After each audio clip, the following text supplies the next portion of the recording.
Welcome back, everybody, to Testosterone Fantasy Sports. This is the preseason, and here we are getting you all ready to fight tooth and nail against your league for the title. Right now, we're going to break down some of the rookie wide receivers, quarterbacks, and tight ends in the NFL, more for your dynasty pleasure. But we're going to start out with James Hardy from the Buffalo Bills.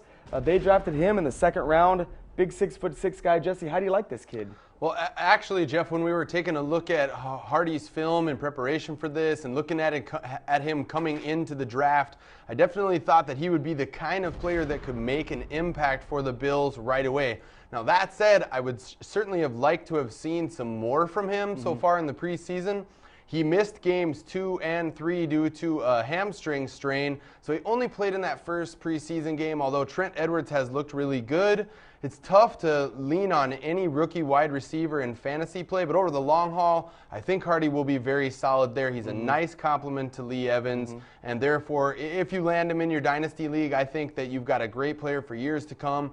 And he could be the most productive rookie wide receiver this season because the injury he's suffered is not that bad. Yeah, right. Well, one thing that I thought was an interesting thing about him was in that one game, preseason game he played, he had one catch for a 16-yard touchdown. To me, that says red zone threat, and it has written all over him. He's a long, lanky body, big, strong guy. I think that when he works underneath in the end zone, he's going to be able to find room. And this league is filled with cornerbacks who are like 5'10". Right. So he's going to have a matchup on his side every single time he lines up. 6'6", a giant out on the NFL field. So I really like Hardy going into the year, especially for dynasty guys. Another player who stands quite tall is a 6'4" Limas Swede, if you so choose, from Pittsburgh. The big guy, they drafted him in the second round as well. 220 pounds. Jesse, what do you think in this offense for him? Well, anybody that's seen my blog at testosteronesports.com will probably remember that I made a post on there called Lovin' Limas. I definitely love Limas Swede. Projected out in Pittsburgh's offense, we've come to expect this team to be a real run-first team. But their offense opens it up a little bit more than you think. Ben Roethlisberger, very efficient in that role. He's not throwing the ball 50 or 60 times a game like some of the really high potency offenses out there. But still, you know, they get the job done in the passing game. And over the course of time, I do think that eventually Limas Swede will come about as the Hines Ward role. More of the underneath type things, a good red zone threat. This year, I look for him to make a little bit more of a splash in the second half of the season, kind of curtailing my expectations of Swede early, though, because let's face it, Santonio Holmes is going to be the man there this year. Yeah, he's a big play threat, to be certain. This team needing to add some youth at the wide receiver position. Right. They bring in Holmes last season, 2 seasons ago, bring in Swede now. Gone are the days of Cedric Wilson and Nate Washington. Get ready to watch these young guys streaking down the field for a surprisingly potent passing offense. Exactly. One guy who's creeping up draft boards and finds himself in a really nice position is Deshaun Jackson. The kick return specialist got drafted by Philadelphia. They had a big-time wide receiver need, and now he finds himself with an opportunity to become the team's #1 threat as the season opens with injuries to both Kevin Curtis and Reggie Brown.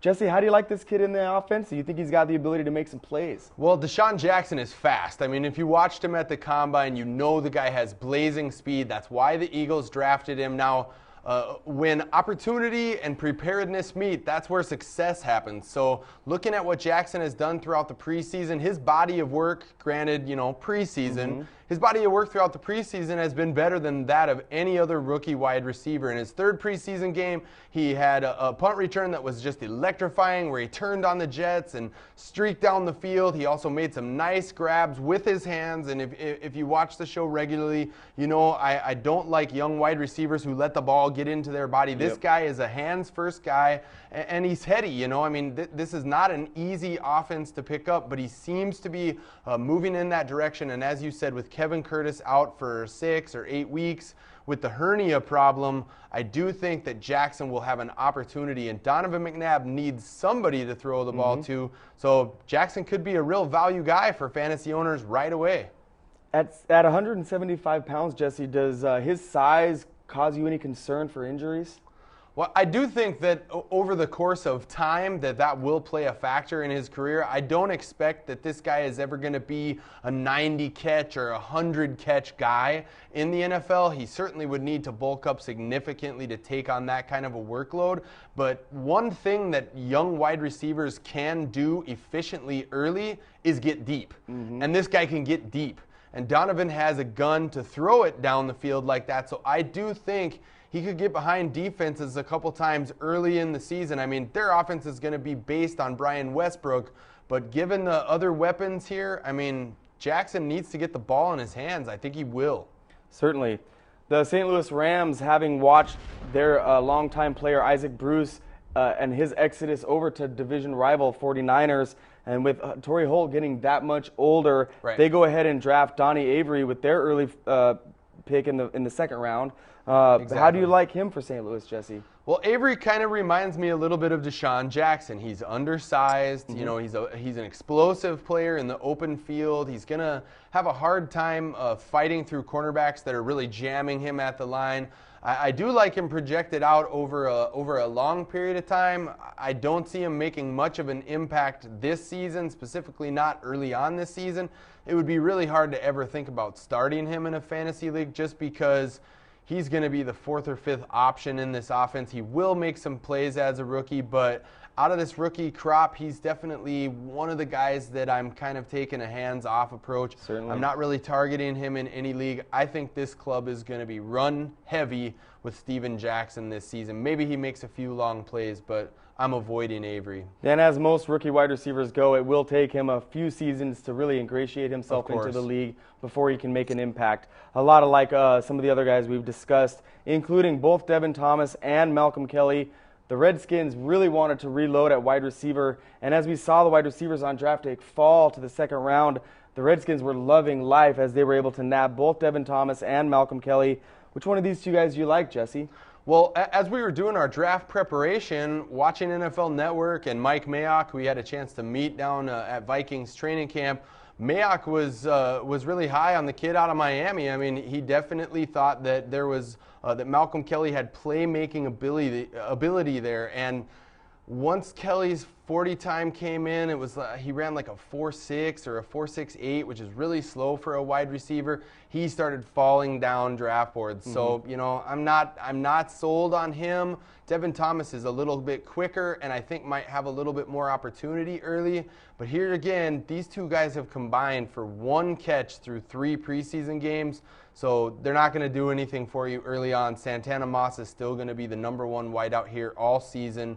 And, you know, these other guys are just project guys, kind of like what we've been talking about. I mean, last week we broke down the rookie running back, so we wanted to touch on the other rookies. But rookie wide receivers, very rare that they make an impact for your fantasy team. You know, it really helps to find guys, as far as rookies goes, who played in big conferences. We see a number of guys who come from there. Both James Hardy and Devin Thomas played in the Big Ten. I know Malcolm Kelly was out of the Big 12. Deshaun Jackson played out of the WAC or something like that for California. So I know that when they play in a larger program, it really helps them when they make that transition. So if you are looking for a higher impact guy in the NFL, a lot of times with these prospects, it definitely helps to go with a guy who plays in a professional style of offense. One reason why we've seen USC throw guys out there so good, you know, a lot of those guys end up being busts too, but at the same time, Dwayne Jarrett, it really does make their stock go up in the NFL when they play in a pro style of offense. Oh, certainly. So you want to keep an eye on that. One guy who had a great career at a pro style offense from Boston College, Matt Ryan, got taken 3rd overall by the Atlanta Falcons.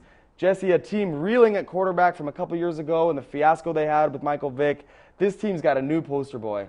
Yeah, Matt Ryan has stepped to the forefront. I've watched the highlights on him in all 3 of his preseason appearances, and he's ready. I mean, he's ready to start right now. The club has anointed him their Week 1 starter. No surprise. I mean, what are they going to do? Throw Chris Redmond to the Wolves or Joey Harrington? They're very wise to get Ryan in there. I saw one of the highlight packages on ESPN, Jeff, after Ryan came off the field. He was in the offensive linemen's faces just yelling at him like a grizzled veteran, just commanding the respect of his teammates. I've targeted Ryan in a couple of my dynasty leagues. You can pick him up late, and because people think the Falcons are just going to suck. But I really, honestly, I have not felt this highly about a rookie quarterback coming out since Ben Roethlisberger came out. I think he's got that same type of ability, and I look for him to be a staple in the NFL for a while. Certainly, he should do very, very, very well. One guy who's the lone, and Ryan is the lone quarterback prospect we'll talk about because he's the only guy going to make an impact now. No Flacco. It's a similar thing for the tight ends is there's one prospect, more likely his ability or his opportunity is coming because of the quarterback that they got, but the Jets brought in Brett Favre, making Dustin Keller a very nice red zone threat. Dustin Keller from Purdue, a guy who ran a 4.52 40 at the tight end position. He's 6'2", 6'3", goes about 245 pounds. So has nice size, great hands. He's not going to be a mauling run blocker, but you know, they've got Baker there still, and they've also got Bubba Franks there to do the run blocking. They're going to use Keller as a pass target. I think there's a great chance that he could emerge as the third or maybe even the second best option on this offense behind Coles and Kotry. If Coles gets his act right, Coles could be number 2, but Keller and Favre are hooking up a lot in the preseason. In only a quarter of action last week, Keller caught 3 balls for like 50-some yards, so he looks great. And we know that Brett Favre really likes to spread it around in the offense, and he really is the best quarterback in the league. The Jets have really gotten a great player there, and we just love the Jets' Brett Favre. I mean, he's awesome. Brett Favre might be the greatest quarterback to ever play. I mean, he looks so good in the Jets green. Yeah, the mean green got a lot meaner with Brett Favre, man. He's just awesome for the Jets. He's awesome for the Jets. When you look at the Jets team with Brett Favre, you have to acknowledge Brett Favre is awesome with the Jets. Yeah, he's awesome with the Jets. So we'd like to thank you for tuning in to Testosterone Sports. We'll be right back after this. Break down 16 of the teams. We talked about the other 16 last week's show. Mouthful. So we're going to get through those and tell you what we think when they have the ball. We'll be right back.